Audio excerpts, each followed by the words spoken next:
അനധികൃത സ്വത്ത് സമ്പാദന പരാതിയിൽ എഡിജിപി എം.ആർ. അജിത് കുമാറിനെതിരായ വിജിലൻസ് അന്വേഷണത്തിനുള്ള സംഘത്തെ ഇന്ന് പ്രഖ്യാപിക്കും. വിജിലൻസ് ആസ്ഥാന എസ്.പി. കാർത്തിക്കിന്റെ നേതൃത്വത്തിലായിരിക്കും അന്വേഷണ സംഘം. അന്വേഷണ ഉത്തരവ് ഇന്ന് വിജിലൻസ് ഡയറക്ടർ കൈമാറും. വിജിലൻസ് അന്വേഷണം പ്രഖ്യാപിച്ചതോടെ എം.ആർ. അജിത് കുമാറിനെ ക്രമസമാധാന ചുമതലയിൽ നിന്ന് മാറ്റണമെന്ന ആവശ്യം CP അടക്കമുള്ള കക്ഷികൾ കൂടുതൽ ശക്തമാക്കിയേക്കും. വി വിനോദ് ഉണ്ട്. വിനോദ്, ഈ ഒരു എഡിജിപിക്കെതിരെ വളരെ പ്രധാനപ്പെട്ട കേസിൽ വിജിലൻസ് അന്വേഷണം നടക്കുന്നു. പക്ഷെ അദ്ദേഹം ആ സ്ഥാനത്ത് തുടരുന്ന സാഹചര്യം അത് കൗതുകകരമാണ്. ഏറെ ഈ പറഞ്ഞ പോലെ മറ്റുള്ളവർക്ക് ഘടകകക്ഷികൾക്കൊക്കെ അംഗീകരിക്കാനാവുന്ന ഒന്നുമല്ല. മറ്റൊന്ന്, ഈ അന്വേഷണത്തിൽ എത്ര കാലാവധിയുണ്ട് എന്ന കാര്യവും പ്രധാനമാണല്ലോ. എത്ര ദിവസത്തിലും റിപ്പോർട്ട് വേണം എന്നടക്കമുള്ള ഒരു ടൈം ഫ്രെയിം ഒക്കെ വെച്ചുള്ള അന്വേഷണമാകുമോ? രഞ്ജിത്ത്, ഇന്ന് വിജിലൻസ് ഡയറക്ടർ ആയിരിക്കും ഈ സ്പെഷ്യൽ ടീമിനെ അതിനെ കോൺസ്റ്റിറ്റ്യൂട്ട് ചെയ്തിട്ടുള്ള ഒരു ഉത്തരവ് പുറത്തിറക്കുക. ആരൊക്കെ ആകും അന്വേഷണ സംഘത്തിലുള്ളത്, അതിന്റെ കാലാവധി തുടങ്ങിയ കാര്യങ്ങളെല്ലാം തന്നെ ഈ ഒരു ഉത്തരവുമായി ബന്ധപ്പെട്ടായിരിക്കും ഇനി പുറത്തു വരാനുള്ളത്. കഴിഞ്ഞ ദിവസം തന്നെ സർക്കാർ ഉത്തരവ്, വിജിലൻസ് അന്വേഷണം പ്രഖ്യാപിച്ചുള്ള സർക്കാർ ഉത്തരവ് പുറത്തിറങ്ങിയിരുന്നു.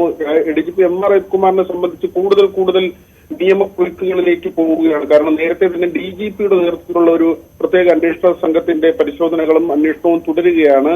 ADGP കൊലപാതകം നടത്തി, അതോടൊപ്പം തന്നെ സ്വർണ്ണക്കടത്ത് സംഘങ്ങളുമായി ബന്ധപ്പെട്ട് തീവ്രവാദ ബന്ധമുണ്ട്, ബന്ധുക്കളുടെ പേരിൽ സ്വത്തുകൾ വാങ്ങിക്കൂട്ടി, മന്ത്രിമാരുടെ അടക്കം ടെലിഫോൺ ചോർത്തി തുടങ്ങി നിരവധിയായ പരാതികൾ PV അൻവർ ആദ്യം ഉന്നയിച്ചു. അതിനുശേഷമാണ് DGP തന്നെ നേരിൽ കണ്ട് ഈ കവടിയാറിലെ കൊട്ടാര സദൃശ്യമായ ഭവന നിർമ്മാണം ഉൾപ്പെടെയുള്ള കാര്യങ്ങളിൽ വിജിലൻസ് അന്വേഷണം ആവശ്യപ്പെട്ടത്.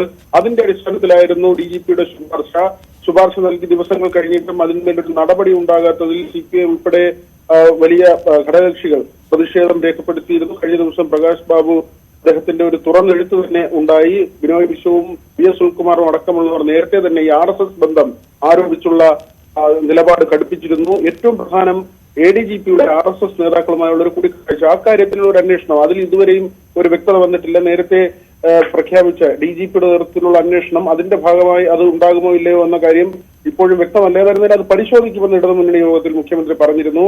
അങ്ങനെയെങ്കിൽ DGPയുടെ നേതൃത്വത്തിലുള്ള അന്വേഷണം, ഇപ്പോൾ വിജിലൻസ് ഡയറക്ടറുടെ അന്വേഷണം, RSS നേതാക്കളുമായുള്ള കൂടിക്കാഴ്ച തുടങ്ങി എം.ആർ. അജിത് കുമാർ നിരവധിയായ നിയമക്കുരുക്കുകളിലേക്ക്, അന്വേഷണങ്ങളിലേക്ക് ചെന്ന് വീഴുകയാണ് എന്ന് പറയാതെ തരമില്ല. അവിടെയാണ് ലോ ആൻഡ് ഓർഡർ ADGP, അതായത് ക്രമസമാധാന ചുമതലയുള്ള ഒരു ADGP ആയി അദ്ദേഹത്തിന് തുടരാൻ കഴിയുമോ എന്ന ചോദ്യം കൂടി പ്രസക്തമാകുന്നത്.